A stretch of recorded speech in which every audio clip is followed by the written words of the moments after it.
Call bell की आवाज़ सुनकर जैसे ही सुबह सुबह शांतनु ने दरवाज़ा खोला, सामने एक पुराना सा ब्रीफकेस लिए गांव के मास्टर जी और उनकी बीमार पत्नी खड़ी थीं। मास्टर जी ने उसके चेहरे के हाव भाव से पता लगा लिया कि उन्हें सामने देख शांतनु को जरा भी खुशी का एहसास ना हुआ है। जबरदस्ती चेहरे पर मुस्कुराहट लाने की कोशिश करते हुए वह बोला, अरे सर, आप दोनों बिना कुछ बताए अचानक से चले आए, अंदर आइए। मास्टर साहब ब्रीफकेस उठाए अंदर आते हुए बोले, हाँ बेटा, अचानक से ही आना पड़ा। मास्टरनी साहब बीमार हैं, पिछले कुछ दिनों से तेज फीवर उतर ही नहीं रहा, काफ़ी कमज़ोर भी हो गई हैं। गांव के डॉक्टर ने एम्स दिल्ली में अविलंब दिखाने की सलाह दी। अगर तुम आज ऑफिस से छुट्टी लेकर ज़रा वहाँ नंबर लगाने में मदद कर सको तो। नहीं नहीं, छुट्टी तो ऑफिस से मिलना असंभव सा है, बात काटते हुए शांतनु ने कहा। हालांकि अगले सप्ताह शांतनु के ससुराल से सास ससुर और साली आने वाले थे, तो अभी से एक सप्ताह की छुट्टी के लिए सारी तैयारी हो चुकी थी। थोड़ी देर में प्रिया ने भी अनमने ढंग से 2 कप चाय और कुछ बिस्किट उन दोनों बुजुर्गों के सामने टेबल पर रख दिए। सान्या सोकर उठी तो मास्टर जी और उनकी पत्नी को देखकर खूब खुशी से चहकते हुए दादू दादी बोलकर उनसे लिपट गई। दरअसल 6 महीने पहले जब शांतनु 1 सप्ताह के लिए गांव गया था, तो सान्या ज़्यादातर मास्टर जी के घर पर ही खेला करती थी। मास्टर जी निसंतान थे और उनका छोटा सा घर शांतनु के गांव वाले घर से बिल्कुल सटा था। बूढ़े मास्टर साहब खूब खेलते सान्या के साथ और मास्टरनी साहिबा बूढ़ी होने के बावजूद दिन भर कुछ ना कुछ बनाकर सान्या को खिलाती रहती थीं।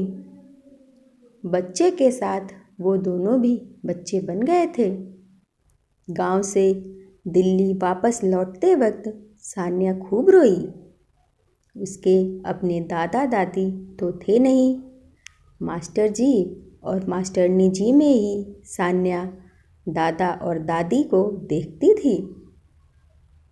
जाते वक्त शांतनु ने घर का पता देते हुए कहा कि कभी भी दिल्ली आएं तो हमारे घर ज़रूर आएं, बहुत अच्छा लगेगा।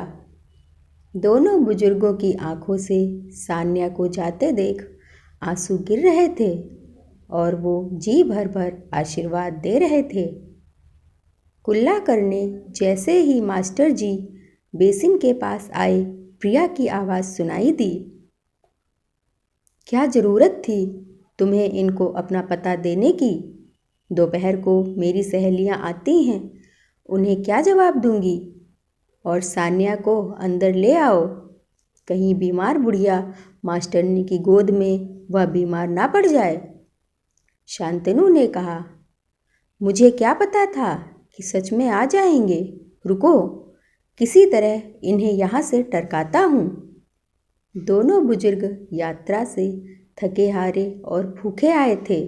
सोचा था बड़े इत्मीनान से शांतनु के घर चलकर सबके साथ आराम से नाश्ता करेंगे। इस कारण उन्होंने कुछ खाया पिया भी ना था। आखिर बचपन में कितनी बार शांतनु ने भी तो हमारे घर खाना खाया है। उन्होंने जैसे अधिकार से उसे उसकी पसंद के घी के आलू पराठे खिलाए। इतना बड़ा आदमी बन जाने के बाद भी शांतनु उन्हें वैसे ही पराठे खिलाएगा। सान्या, मम्मी की तेज आवाज़ सुनकर डरते हुए सान्या अंदर कमरे में चली गई। थोड़ी देर बाद जैसे ही शांतनु हॉल में उनसे मिलने आया तो देखा चाय बिस्कुट वैसे ही पड़े हैं और वो दोनों जा चुके हैं। सान्या की पसंद की अपने हाथों से मास्टरनी जी नमकीन बनाकर लाई थी। एक पुराने पॉलीथिन में नमकीन वहीं टेबल पर छोड़कर दोनों बुजुर्ग चले गए थे। पहली बार दिल्ली आए दोनों बुजुर्ग किसी तरह टैक्सी से एम्स पहुँचे और भारी भीड़ के बीच थोड़ा सुस्ताने एक जगह ज़मीन पर बैठ गए। तभी उनके पास एक काला सा आदमी आया और उनके गांव का नाम बताते हुए पूछा, आप मास्टर जी और मास्टरनी जी हैं ना? मुझे नहीं पहचाना? मैं कल्लू, आपने मुझे पढ़ाया है। मास्टर जी को याद आया, ये बटेसर हरिजन का लड़का कल्लू है। बटेसर नाली साफ करने का काम करता था। कल्लू को हरिजन होने के कारण स्कूल में आने पर गांव वालों को ऐतराज़ था, इसलिए मास्टर साहब शाम में 1 घंटे कल्लू को चुपचाप उसके घर पढ़ा आया करते थे। मैं इस अस्पताल में 4th वर्गीय कर्मचारी हूँ। साफ सफाई से लेकर पोस्टमार्टम रूम की सारी जिम्मेवारी मेरी है। फिर तुरंत उनका ब्रीफकेस सर पर उठाकर अपने एक रूम वाले छोटे से क्वार्टर में ले गया। रास्ते में अपने साथ काम करने वालों को खुशी खुशी बता रहा था, मेरे रिश्तेदार हैं, मैं इन्हें घर पहुंचाकर अभी आता हूँ।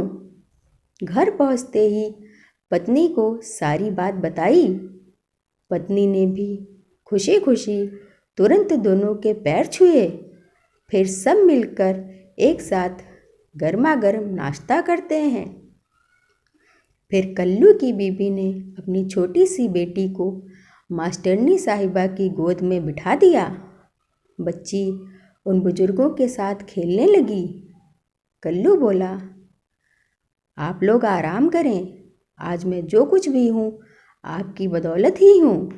फिर कल्लू अस्पताल में नंबर लगवा आया। कल्लू की माँ नहीं थी, बचपन से ही। मास्टरनी साहिबा का नंबर आते ही कल्लू हाथ जोड़कर डॉक्टर से बोला, ज़रा अच्छे से इनका इलाज करना डॉक्टर साहब, ये मेरी बूढ़ी माई हैं। ये सुनकर बूढ़ी माँ ने आशीर्वाद की झड़ियाँ लगाते हुए अपने कांपते हाथ कल्लू के सर पर रख दिए। वो बांझ औरत आज सचमुच माँ बन गई थी। उसे आज बेटा मिल गया था और उस बिन माँ के कल्लू को भी माँ मिल गई थी। आपको मेरी ये कहानी कैसे लगी कमेंट करके ज़रूर बताएं और चैनल को सब्सक्राइब कीजिएगा। धन्यवाद।